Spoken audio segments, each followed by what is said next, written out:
เป็นได้ใจความว่าเรายึดเอาพระพุทธเจ้าด้วยพระธรรมด้วยพระสงฆ์ด้วยเป็นสรณะอันสูงสุดการฟังเทศมหาชาติให้ยกให้ได้มือหนึ่งมือเดียวคืออย่างโยมเห็นสุปีนั่นเป็นการบูชาคุณของพระสัมมาสัมพุทธเจ้าแล้วก็เป็นอานิสงส์ที่อยู่ในการสังการกันมาไล่เงินมาไล่เสียกาวไว้ว่าบุคคลใดถ้าหากอยากไปเกิดเป็นศาสนาในเกิดศาสนาของพระศรีอริยเมตไตรโยโพธิสัตว์เป็นศาสนาอันบริบูรณ์เป็นโดยภูมิบุญมากเกิดในฟังเทศทั้ง13กันพันธคาถาตำในกันโดยสะโพกจนวันนครกันโจ๊กในมือหนึ่งมือเดียวอันนี้ก็สิได้เอาตนไปเกิดท่านศาสนาของพระศรีอานเนาะพระใหญ่เนาะเพราะว่าศาสนาพระศรีอานเป็นศาสนาที่อุดมสมบูรณ์ไปด้วยคนมีบุญผู้ที่เกิดศาสตร์นั้นสิมีลูกงามเสมอกันเมื่อผู้หญิงผู้ชายก็ตามสร้างบ่มีการกินข้าวกินน้ำในศาสนาของพระศรีอานสิมีแต่กินอาหารทิพย์แล้วคนในศาสนาพระศรีอานก็สิบ่มีคนซัวหรือว่าคนโลภโกรธหลงไปเกิดเลยบ่มีคนบ่มีโจรบ่มีผู้ร้ายบ่มีหยังบ่ได้ญาติกันบ่ได้แย่งกันบ่แย่งกันทำมาหากินเนาะเพราะว่าแต่ละบ้านสิมีต้นกาลปะพึงเกิดขึ้นเฮาปรารถนาหยังเฮาก็ไปตั้งจิตอธิษฐานเอาแต่ใต้ต้นกาลปะพึงเฮาก็สิได้สมบัติอันเป็นทิพย์ที่เฮาอธิษฐานนั้นอายุไขก็บ่เป็นอายุ70 80 100ปีเด้พ่อใหญ่อายุนั้นก็สิประมาณ4,000 ปีพุ่นเด้แต่ละคนเนี่ยเนาะอายุยืนที่บ่มีคนผู้ให้ฉะนั้นพ่อใหญ่แม่ใหญ่อยากเกิดท่านศาสนาพระศรีอานก็ให้รักษาศีลให้ทานเจริญภาวนาและก็ฟังเทศมหาสัตว์ให้จบทั้ง13กันพันคาถาเด้อจะหนีจากลูกจากหลานเด้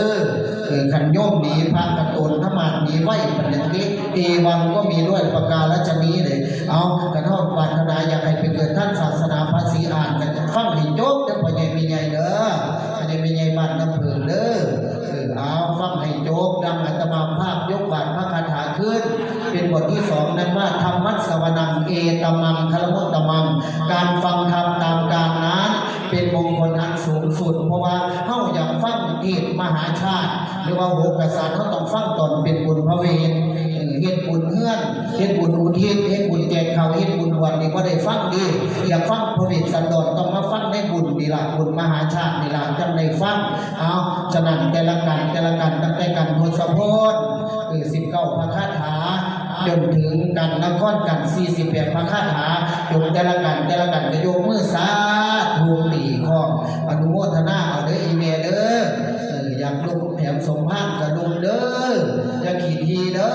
นี่มันคือพระเวทเด้อพระเยมีใหญ่พระเวทมีท่านเบิดเด้ท่านเกี่ยวเวียนเงินทอดท่านสร้างท่านมาท่านลูกท่านเมียนี่เฮาจักสิได้เกินเพิ่นบ่เนาะในเรื่องของการท่านเอาอีเมลกันเงินผู้สูงอายุก็เอามาแถมสมภาพเด้อมื้อนี้เด้อแต่ละกันสิได้อานิสงส์ฉะนั้นอาตมาภาพขอยุติการเทศอานิสงส์ไว้ได้เพียงแค่นี้จะได้หันมาสมมุติสมัญญาชั้นธนุวัตธรรมะแต่ละธรรมะว่าท่านมีชื่อเสียงเรียงนามว่าอย่างไรเขียนมากก็ได้เลยเขียนมากผมชื่อวัฒนาเขียนมากก็ได้มีวาระบัตรเอาไปเอาได้บุญมองแปลพระดาคุณมากเอาจะได้รู้ว่าพระคุณเจ้าผู้มาเทศในวันนี้ท่านมีชื่อเสียงเรียงนามว่าอย่างไรปัจจุบันท่านจำพรรษาอยู่วัดไหนท่านเทศในวันนี้เทศในหน้าที่ของอะไรเนาะพอสิจบกับจีพวกเล็กผลพยมีใหญ่มันจะเฝ้าสีเด้อฉะนั้นอาตมาภาพขอกาวาดพระคาถาขึ้นเป็นนิเขปประบทในเบื้องต้นนี้ว่าประกาศอิสระทักขิณโตธรรมศาสเนนิสินังสมานามิขอสมมุติสมัญญาพระคุณเจ้าผู้อดุลไปด้วยปีชายานนักประดิษฐานอยู่ณธรรมะเบื้องหน้าของอาตมาภาพเอาทำด้านเบื้องหน้าผู้หลักผู้มีอาวุโสกมูหลวงพ่อใหญ่เอามาให้ได้บ่เนี่ยเอาน้ำบัตรมาให้เขียนแต่ซื้อสายาของพ่อหลักครับได้ครับธรรมะท่านหนาอาตมาภาพคือประเดชพระคุณหลวงพ่ออธิการสมัย ทโรปุญญาทโรเนาะหลวงปู่สมัยปุญญาทโรปัจจุบันก็เป็นสมภารเจ้าอาวาส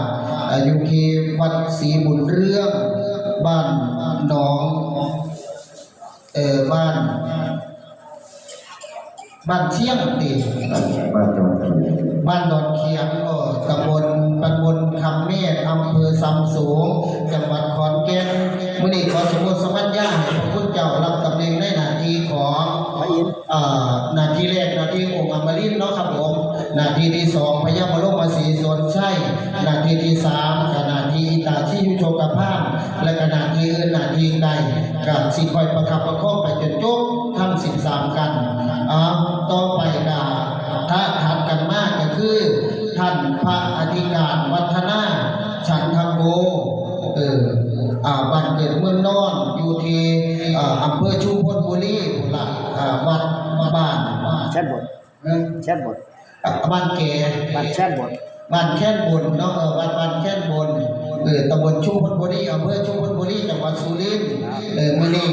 ท่านพระวิญญาธิการวัฒนาฉันทโกมื้อนี้สมมติให้เพิ่นเป็นเจ้าของเรื่องคือเป็นพระเวสสันดรและหน้าที่อื่นหน้าที่ไกลหน้าที่ใดๆบางๆก็สิประคับประคองสมมุติ2ธรรมะแล้วให้พระสมมุติอาตมาภาพในนามพระมหาเสนดาวเตชะธรรมโมหรือว่าราชทินนามที่พระบาทสมเด็จพระเจ้าอยู่หัวเพิ่นได้พระราชทานนามให้ก็คือพระครูสุตตะเตชะธรรมปัจจุบันการดำรงตำแหน่งเป็นสมภารเจ้าอาวาสอยู่ที่วัดหงสักวนารามบ้านโนนรังตำบลแก่นสนามน้ำอำเภอแก่นสนามน้ำจังหวัดนครราชสีมา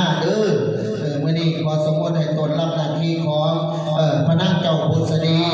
พระนางมัตสีกันหาชาลีและก็หน้าที่อื่นหน้าที่ไกลกสิขอประคับประคองไปจนจบทั้ง13กันพัฒนาคาถาพุระเอาล่ะเพื่อไม่เป็นการเสียเวลาฉะนั้นอาตมาภาพใครขอเชิญชวนมวลหมู่พุทธบริษัททั้งหลายจงยังไงโสตประสาทเก่าแล้วคือหูแก้วทั้งสองของตนเปรียบประดุจภาชนะแก้วภาชนะทองมารองรับรสสิ่งพระพุทธพจน์พระสัทธรรมเทศนา